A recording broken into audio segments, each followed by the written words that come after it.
cahaya pada cermin cekung. Dan kami menggunakan alat dan bahan yang sama seperti yang kami praktekkan untuk pemantulan cahaya pada cermin cekung tadi.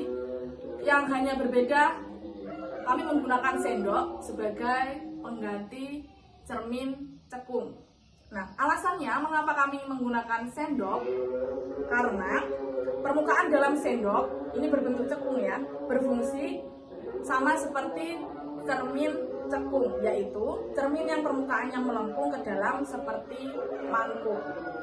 Nah, ketika cahaya lilin mengenai permukaan cekung pada sendok ini, cahaya dipantulkan dan berkumpul atau juga bisa disebut dengan konvergen, sehingga bisa membentuk bayangan pada jarak tertentu. Baik, kami akan mempraktekannya mengenai pemantulan cahaya pada cermin cekung dengan menggunakan media sendok. Nah, untuk cara kerjanya, kita menggunakan lilin sebagai medianya, sebagai sumber cahaya. Lalu kita akan mengarahkan sendok ini dari jarak jauh sampai yang dekat. Apakah bayangan itu akan sama atau tidak? Nah, untuk yang pertama, kita letakkan lilin berada di tengah dan sendok sedikit jauh ya, kurang lebih 15-20 cm. 15-20 cm. Nah, kita akan melihat hasilnya dari bayangan yang terbentuk, yaitu bayangannya nyata dan bisa ditangkap oleh layar dan terbalik dan diperkecil karena jaraknya terlalu jauh. Nah, pada layar tampak bayangan lilin kecil dan terbalik. Nah, itu untuk percobaan kami yang pertama. Yang kedua, kita letakkan sendok agak maju ke depan ya, agak semakin dekat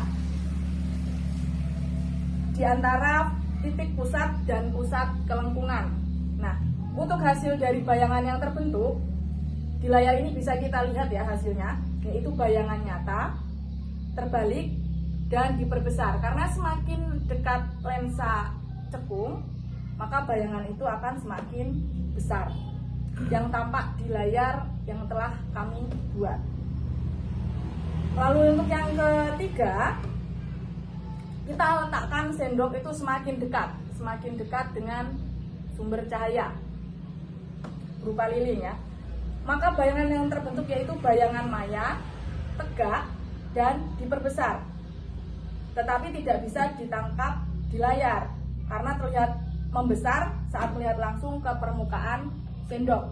Kita lihat sendok dari dekat itu pasti cahayanya semakin besar dan semakin terang. Tetapi di layar dia menjadi semakin kecil. Nah, mengapa bayangan bisa nyata?